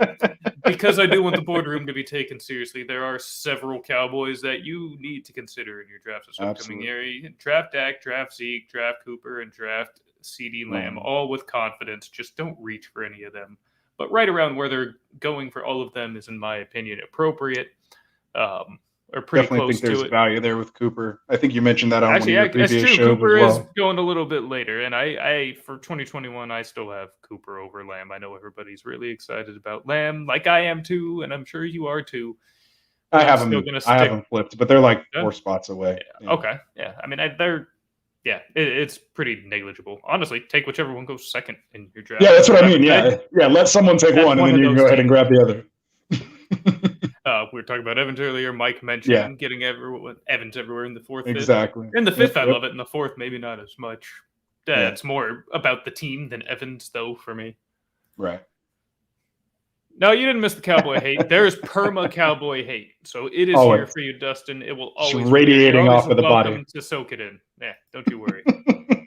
Mike Hare, Hollywood hurt too. Oh, if Hollywood, yes. I mean, another plus for Bateman. Although I don't want to say plus for somebody because we have a month. I hate. Yeah, we still that. have 39 days before we have a real football. So, but his point is he's getting plenty of first team reps, right? Which is true, and that's great. Thrilled about, yeah. Hopefully, he's just developing a lot more of that timing. Sometimes and things happen with for a Lamar. reason. Sometimes. And a lot of the people that are not really into Bateman, it appears to have less to do with Bateman and more to do with Lamar. They're not big Lamar fans, particularly this passing. And as far as that goes, I just will say players improve. They work on it. Let's see. Yep. I'm not at Ravens camp. And he has better weapons. He has guys who can separate now. Yeah. And I think the offensive scheme is going to they're going to open him up a little bit. I mean, you and I have unfortunately experience with Greg Roman. So I'm not overly optimistic that he's going to get it right. Right. Odds are probably that he's not, but I'd like to think that he's learned a little something in the last 10 years and will shift with his personnel a little bit. And also Watkins there. Yeah. So, I mean, that opens things up a lot for Lamar. Start him week 1. DFS week 1. Put Watkins in. He's good for 3 TDs. Oh, yeah, absolutely. Perfect DFS guy. Oh, man. He's doing it. So, ultimately, though, as far as 2021 specific plans go, that's kind of the key one that would be a shift for me than it would typically be, which is why I'm categorizing it as a 2021 specific type of play. Is there anything, as far as you go, that for this year that you might do a little different in drafts than you would in your previous 12 years playing fantasy football? Again, I mean, I've always kind of just been adapting every year. I mean, I'm not one of those guys that are like, get off my lawn and I'm doing the same thing every year, just tried and true. That's good. I'm always just, again, that's why I do a ton of mocks. That's why, Friday Night Mocks was born. That's what I do. I love mock drafting. I love drafting from different positions. I love being able to be flexible. It's just because I don't like the unknown. I like trying to come in as educated as I can about the draft, and so that I just feel comfortable. I can enjoy the draft. I can talk a little mess in the chat because I know who I'm getting when I'm getting them, and I'm just reading what's going on. I've already know who I'm going to pick in those dead rounds, so to speak. Where those people start to struggle and use all their clock. So again, it just depends on what draft spot I get, and I'll know what kind of strategy I'm going to go for once I know. Most of the time you don't know what you're picking. Usually until about an hour before the draft. So, I'll definitely use that hour, once I get it and I know what spot I'm in. And, at that point, that's when I'll determine it. Like I said, if I'm 10 through 12, then I'm probably going to, grab Kelsey if I can, if he's there, and get 2 running backs like we're talking about, or go 3 running backs. Again, I'll just kind of, feel that out, and just kind of depending on how I'm feeling at the moment, we may take a chance. I've never drafted a tight end early in my 12 years, so maybe it's about time. So you never know. And if I do, I feel bad for everybody because we know Kelsey will then be hurt for the year, because that's typically what happens. Because I took McCaffrey number 1 overall after saying I would never take him. So I don't really have a good. If you actually look at, we went back and analyzed all my first round picks, and I mean, if you would hear who my first round picks were over the last couple of years, you would just be like, really? But I still made playoffs and did all this stuff. It's just, I mean, we're talking McCaffrey, CEH. I drank that CEH Kool-Aid last year. Again, the hype got crazy right before. I think I took him like 1-8. I mean, it all made sense. It was there. But like you said, don't take the risk. Like, why take the risk at that point? Not in the first. Yeah, I moved. That's what I mean. I even moved him up. Before he was drafted by the Chiefs, I had him way down. I think it was like my running back 6 for rookies, and I bumped him all the way up to 2 based on that. So I mean, I bought into it. So you understand, right? Yeah. So, but it was a little different. It wasn't as bad because it was in my keeper league, and I had Aaron Jones as my 6th round pick. Okay. So to me, I felt like I could take that risk there because, again, his potential, and as we hear, I'm a high risk, high reward. If you're not first, you're last. So I'm like, if I can get this guy and have a potential RB1 on the best offense with Mahomes, I'm taking that chance. And again, the hype's kind of building up again, now as we're getting closer. Do you have to use that? So if you kept move up, league, you lose your first? Well, no, I took him in my first, so I can't even keep him this year. So Okay, Yeah. no, keeper league rules vary a lot. So Yeah. So we're just one round earlier, and you can't Okay. keep her first because you can't give Got up it. a round earlier than the first. So no first Okay, round picks. got it. That makes sense. Roll over. Yeah. So, and I've had Jones for, I think I got him in like the 8th or 9th because it was the year he was hurt. I got him late, and he's been a gem ever since. So. Yep. Guess it's done. Yeah. So again, I'm a chameleon drafter, man. I don't have No, that's the right way to do a strategy, Every and I don't. board is different. Every board is really different, so I think that's pretty important. Pretty much tell you that I'm probably not going 0 RB. I mean, that's probably one strategy I probably won't do. The board falls in the most ridiculous way possible. Right. In the way I could see it. Right. So it had to be a lot of crazy stuff. In a 1 QB, I'd have to see 2 quarterbacks go off the board in the first 2 rounds or something, or in the first 2 rounds or something like that. I'd have to see something like that to feel okay enough to do something like that. I can't even.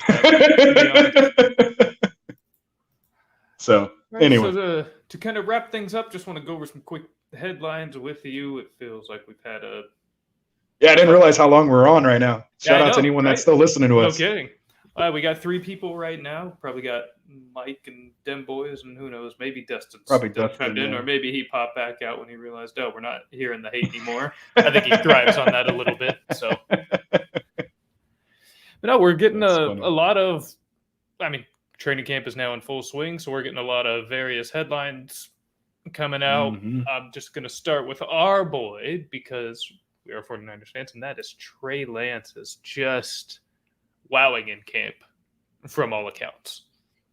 Now, I'm not going to discuss whether he should necessarily be starting week 1 and blah, blah, blah. That conversation's almost kind of beat to death. We'll see what happens there. But it is extremely encouraging as a 49ers fan and as a football fan just to know that this kid, who, while we all know he has all of the raw ability in the world, raw talent in the world, he didn't play last year, essentially 2 years removed from playing actual football. So to see him coming in camp and shine, and not only that, Dustin is playing the 49ers defense, which is going to be a top 5 defense in the league this season. Let's go. Is incredible. Absolutely. You got guys saying, best arm they've ever seen. I know it's all camp talk, blah, blah, blah, blah, blah, but right. This isn't coach speak. And I also know players like to pump their boys, but I feel like especially if you're listening to actual audio, not just reading, you can really pick up on a lot of tone and just how legitimate they're really using these kind of terms. And with Trey, it is all real. They are excited. Yesterday, he was not going to get any first team reps anytime soon. This morning, Trey's getting first team reps. So you tell me whether we should be excited or not. Right. And if you see the press conferences with, with Shanahan, I mean, he's trying to do everything he can to save face and do all that. Again, like we said, we're not here to debate whether he's, starting week 1 or anything like that. But you could tell why they gave up what they did to move up to that spot to get this guy. And again, as a fan, obviously we're drinking a little bit of the Kool-Aid, looking through a different set of goggles. It's, right. Kind of hard to be hard to be an analyst on your own team. But, I just wanted to pump Trey Lance. And you had to, yeah. But I'm like, don't pump it too much because I'm trying to trade Ryan and Rover here. So this isn't even. We're even breaking away from fantasy just for Trey. We're not even talking fantasy. We're just here to say Trey is the next great. Yeah, that's exactly, man. I mean, I hope so, dude. I mean, I hope so, obviously for our fan base. I hope for it. I feel like we're at that spot where, we just need that. We saw that, we were only a quarterback away, basically. We're in the game, and he was there. We were 1 throw away. I think even the team was good enough, even with Jimmy there. I still don't put all that on. Yeah, 1 throw away. Not all of it. We won a lot of things away. And that game was still extremely winnable, even with still not Jimmy. ready to talk if about we can upgrade from him, I mean, what can this team be? Right. But yeah, I don't want to get too excited. But just want to throw a little trade. Had to get it out there. I like it. See, we would have never had that little exchange on our show. Or at least somebody try to. Yeah, it would have been. We'll see in 2 years, Trey versus Dak. But anyways, right. I couldn't help it. I like it. I'm sure Jim Boys is going to chime in here soon. We're on a 10-second delay, so yeah. 10 seconds after that comment, let him thumb it out. It'll be there.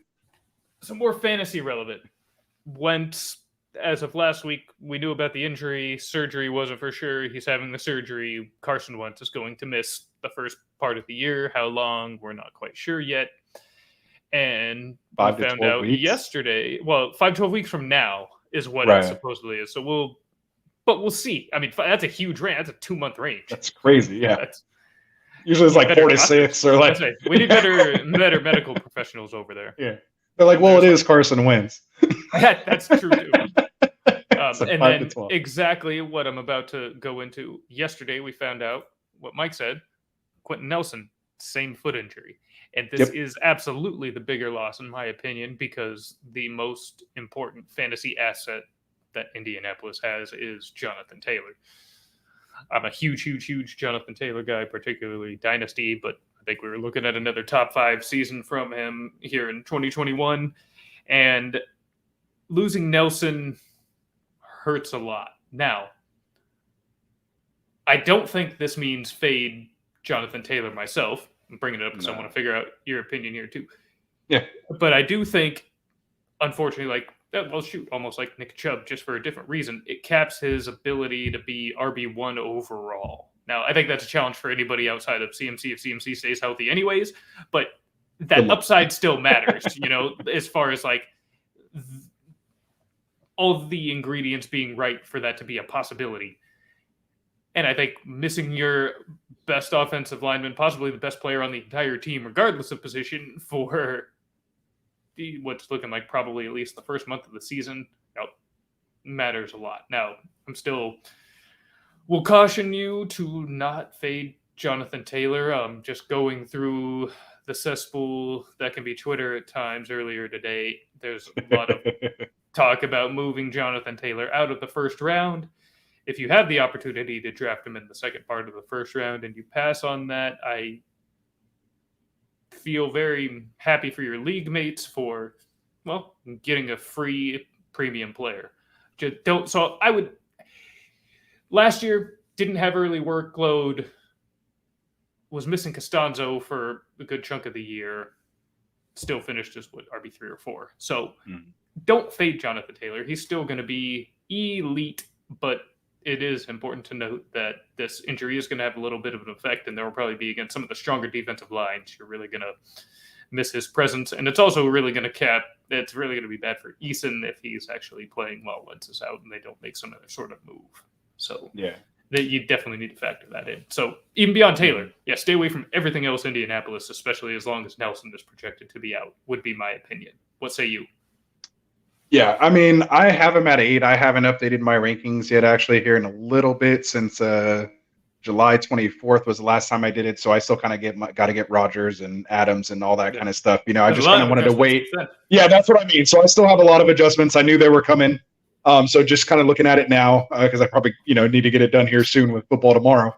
I mean, I'm just kind of looking at my list here, who I have after him. I have Aaron Jones, I have Barkley, I have Eckler, Najee, Mixon, and then Carson, and then Demon at 15. So I don't know, worst case, I could only maybe move him back one spot. If that, maybe throw Jones ahead of him, just again, now because we know, Aaron Rodgers is back and all that. And again, there's still question marks even with all that. So I'll probably almost kind of keep him. I kind of like where I have my running backs ranked right now. I don't think he's going to move too much. Again, I think their line's still, fairly, stout without him. Very strong. Yeah. And again, I think by losing Carson Wentz, that's actually going to take away from some of the passing game. So they're probably going to even feed him even more. Maybe getting more volume, a little more ball control. A lot more maybe, check down passes. That's usually what happens, with the rookie coming in. He's just going to kind of check down and take that safe option. And, they're going to just tell him, to do that. Don't force the ball. So, I mean, I still like him. Like I said, it's not going to affect me, too much. Again, anything that you would have moved him up, or if you would have moved him, I guess technically for me, when they lost Wentz, he would have moved up. And now that he lost, Nelson, he just kind of goes right back to that same spot. So, again, that's why I'm like, I probably just keep him, where he is. I think it's still, he's 8 for me. Early public perception, seems that, they're not remaining as optimistic as us. And so I think there's a chance that we're going to see Jonathan Taylor somehow, that's huge some value. way become a value. Jonathan If he Taylor drops is to a the second-round second, then value. yeah, snag Are him. you kidding me? And if that proves to actually be the case in the coming weeks, with people worried about Nelson and Just what's going on with that field, though? Get I need to fix that field. It's like Levi's Same thing field a happened to few the years Niners. ago. Remember when Yeah, we got our new exactly. field? This is like the same thing going on. They need to fix that Disaster, of turf out there. But if Jonathan Taylor does become that mid-second round value or whatever, back to my earlier point, absolutely then skip running back in the first round. Go get Kelsey. Go get Jonathan Taylor. Go get DeAndre Swift and David Montgomery. Okay, maybe not. Now you're talking. That's going to be. Now you're It talking. depends on. Right, you might be able to sneak ET in there. You might be able to maybe get ET in there. Yeah, that's where you could take your risk as your RB4. That'd be nice. But yeah, I encourage everyone to do that even at RB3. And if you're going crazy, if you're zero RB, not even zero RB. That's one I didn't even touch on. Very briefly, I'm going to go. It's something called Anchor or Hero RB is something that I've also seen gain a lot of steam lately. Whereas you take one of those elite guys and that usually the first round, sometimes and then you fade it. And then you fade it until round 4 or 5, and then pick up your RB2 becomes your RB3. Yeah. Or your RB3 becomes your RB2, basically. Yeah, exactly. And ETN is actually the only guy I'd really be down to do that with, as far especially as in a PPR. RB2. But it's so good segue into that, or rather callback in a way. Very nice. We come full circle.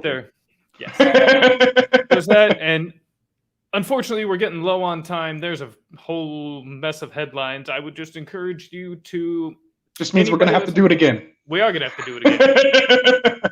For the next week, everybody, follow beat writers for every NFL team. Those guys have tremendous reads on what's going on. They don't know everything. They're not be-all, end-alls, but they are very valuable resources because they are there at the practices and they are going to give you a little more insight than what you're going to get on a typical news wire, because they actually bring a little bit of actual analysis, and they also have a little bit of a relationship with the team. They're able to access players, get their kind of reads on it. So while not everything is always a quote, they have so when they're talking about, say, positional battles, they generally have a good idea of how the coaching staff and players are feeling about a given battle there. So again, not a be all end all, but you can glean a lot of valuable information. So please pay attention to local reporters of a given team. Pay attention online for these exciting yet mostly meaningless clips. They're still fun to watch. Watching CD tear up that that Dallas defense is just an absolute blast. So, but before we get out of here, since we finally were able to get the Get Right crew here, is there anything that you would like to discuss here before we get out of here, Mr. Anthony? Yeah, man. We're actually 2 minutes away here from our mock draft tournament. Yeah, so we have a mock draft tournament starting here in 2 minutes. Yeah, absolutely. 7:30 Monday through Friday. We're doing our Get Right mock tournament. Basically, we take the top 3 drafters from those drafts, which is a consensus between the Get Right crew. We have a little point system that we use to come across, what we feel are the best drafters. We put those 3 guys from each draft into a championship draft on Friday, which is our Friday night mocks. And the top 3 people from there win prizes. Third place gets an entry into our best ball league, where they'll have a chance to win $50 cash. Second place also gets the entry into the best ball league, as well as one of these Get Right t-shirts. Or you can have $20 to spend on our website to buy other swag if you want a cup or something else like that, not a shirt. And then our first place guy gets a chance in our listener league, plus the best ball league, and $25 cash money. So come out, get a hold of one of us, leave comments, hit us up on Twitter at Get Right Fantasy, hit me up on Sleeper at Rostafarin. We'll probably maybe put it in the description or something. But hit up Tycoon, he'll get you in. He's actually running the draft for us tomorrow. Bingo. We need to fill spots in there, bring friends. Of course, subscribe to our channel, subscribe to Tycoon. Other than that, man, I can't thank you enough for having us on here. We just want to, keep growing here in this space. This is awesome. And we just love freaking talking football, man. Simple as that. Simple as that. Love talking football. Love talking football with you, with Dustin, with Frank, with Mike. The whole Get Right crew is awesome. So definitely, we can't do this enough, literally. And I'm also going to just add on to your Tournament of Champions and Friday Night Mocks plug. So it started with Friday Night Mocks. Just the Get Right team is building a tremendous community over there. There's a lot of sharp drafters that are participating in these mocks. So that's on top of just them being a great time. These are going to be good preparation for you because you are going into some shark-infested draft waters. Absolutely. These are not your home league participants that are jumping in here. So you're going to really... A lot of the strategies we just talked about are not going to be able to be executed in mocks of this caliber, while they are likely going to be able to be executed in your home league. So it's a good way to just sharpen your skills. Yeah, you are getting feedback, some of it in real time. I know not everything in the current Tournament of Champions is being graded as it goes along, but to a certain degree, you'll be able to get some feedback if you're looking for it. And or just as you let us advance, know. or even just reach out. Happily share thoughts. Absolutely. I'll be happy to do it with anybody that's going to be in my room next weekend. Yeah, as you can tell, an hour and 40 minutes in, we just absolutely hate talking. We hate talking, don't that's we? a problem. So please join up. Yeah, reach out to Anthony or myself for tomorrow's mock, which would be Thursday, August 5th. Otherwise, reach out to Anthony or Dustin. They can be found at the Get Right Network for any upcoming mock, and be happy to have you join. And be sure to tune in this Friday as they do the live stream of the winners of this week participating in the Superflex version of the Tournament of Champions. We had one QB last week. And just come be part of the family. That's all I can say. Let's do it. Part of the family. Join the boardroom, join the Get Right crew, and let's go. Let's do it. And with that, once again, thank you very much, Anthony. We will do this again. This was a blast. And you're coming on next time with us, man. Hopefully we'll get you on Friday. Probably not this Friday, but next Friday. Well, yeah, next Friday. We'll work it out. We will. We'll get it figured out. But in the meantime, once again, thank you so much. We are going to call this meeting of the boardroom to a close, and the fantasy boardroom is adjourned.